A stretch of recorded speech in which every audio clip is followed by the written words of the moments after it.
She boarded the plane with nothing but confidence, a valid boarding pass, and years of hard-earned success behind her. Yet before the cabin doors could close, a white passenger calmly took her seat as if she didn't belong there, while the crew hesitated to challenge him. What began as a quiet act of humiliation quickly spiraled into something no one on that aircraft expected.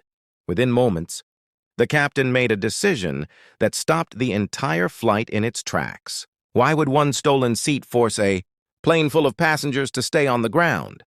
And what did everyone discover about the woman they had so badly underestimated? For most people waiting at the gate, she looked like just another traveler eager to reach her destination. Few realized that the elegant, black woman standing quietly with a small leather carry-on was Maya Brooks, the founder and CEO of a fast-growing technology company that had spent years transforming struggling regional airports into smarter, more efficient transportation hubs. Her success had been built through relentless work, countless sacrifices, and a determination to succeed in spaces where people often doubted she belonged before she ever spoke. Despite her achievements, Maya had grown used to subtle moments of judgment. Hotel staff occasionally assumed she was attending someone else's meeting instead of leading it. Business executives sometimes searched the room for the real CEO before realizing she was already standing in front of them. Even first-class lounges had become places where curious stares lingered a little too long.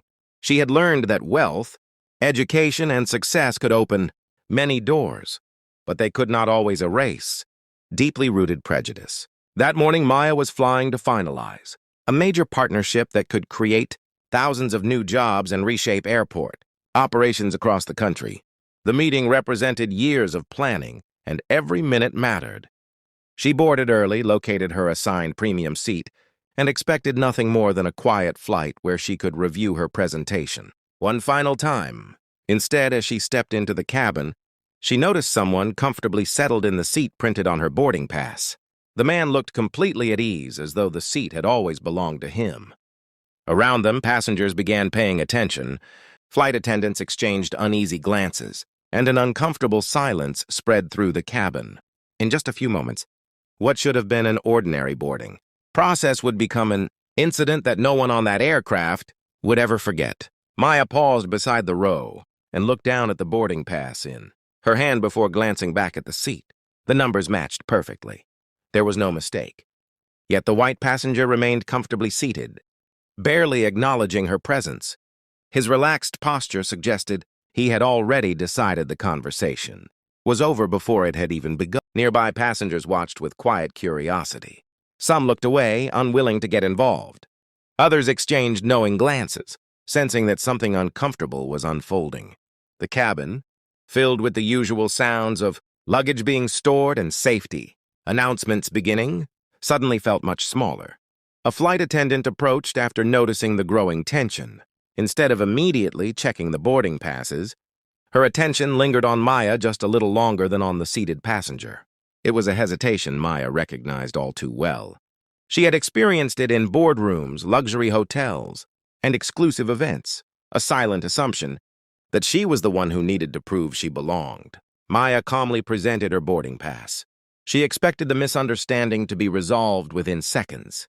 Instead, the attendant politely asked her to step aside while they looked into the situation. The passenger never moved.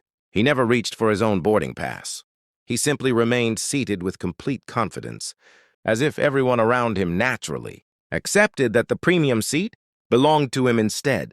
The delay drew even more attention. Travelers waiting in the aisle shifted impatiently, wondering why boarding had stopped. Some quietly assumed Maya had entered the wrong cabin. Others whispered that perhaps there had been an upgrade mistake. Very few questioned why the seated passenger had not been asked to verify anything at all. Maya felt dozens of eyes fixed on her. It wasn't simply the inconvenience that stung, it was the familiar feeling of being placed on trial for existing in a space where others believed she didn't belong.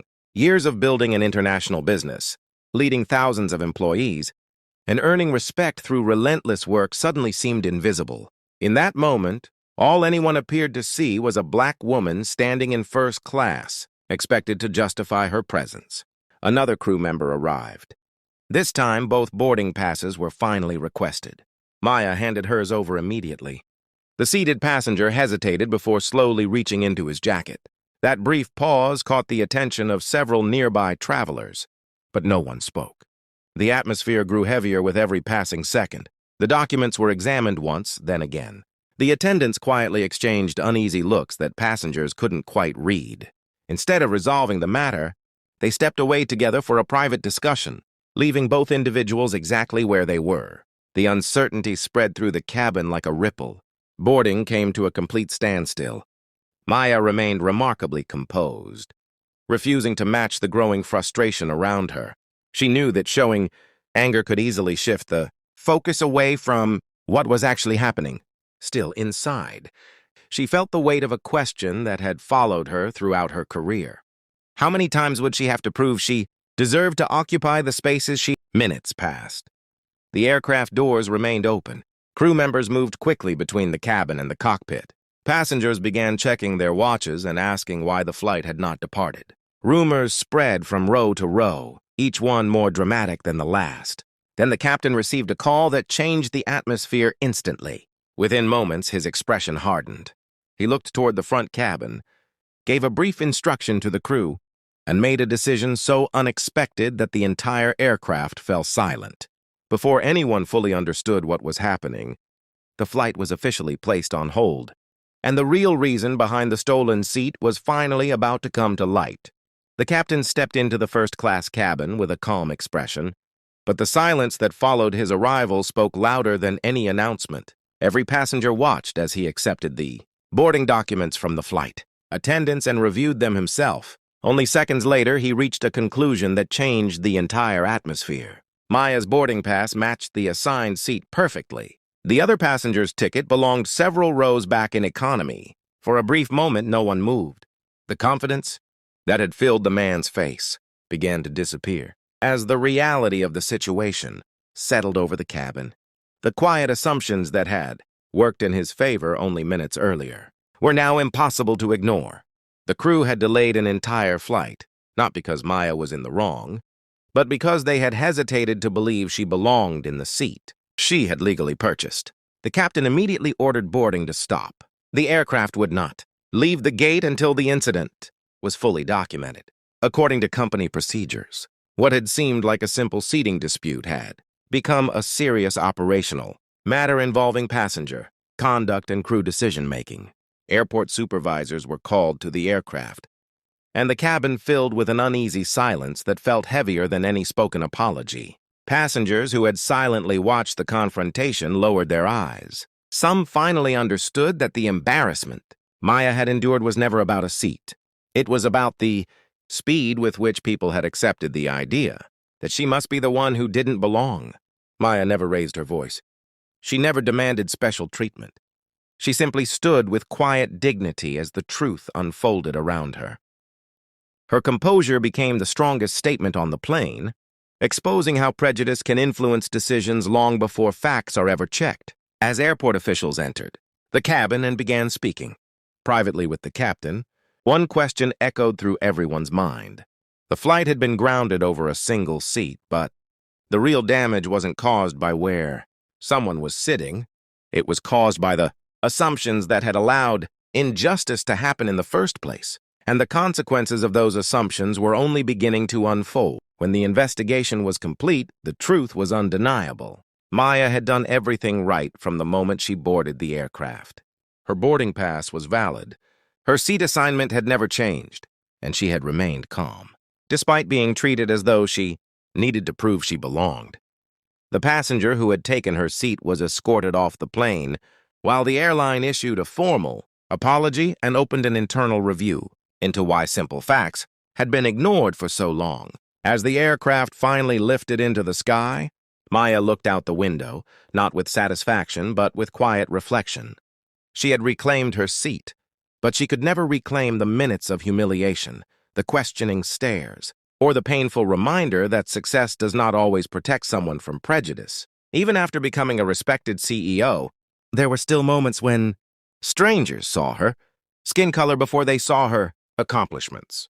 News of the incident quickly spread beyond that flight, sparking conversations about unconscious bias, accountability, and the responsibility of bystanders.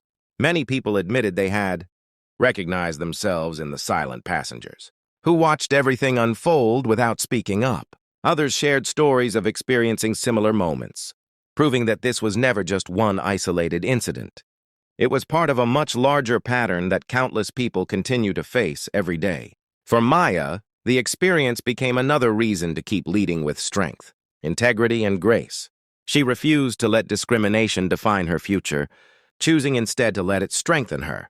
Determination to create opportunities where fairness mattered more than first impressions. Because racism is not always loud. Sometimes it hides behind assumptions, hesitation, or the belief that someone doesn't belong before anyone checks the facts. The real question is not whether these moments still happen. They do. The question is what each of us will do when we witness them. If this story made you stop and think, share it with someone who needs to hear it. Leave your thoughts in the comments and subscribe for more powerful stories that challenge injustice. Change begins when ordinary people decide that silence is no longer an option.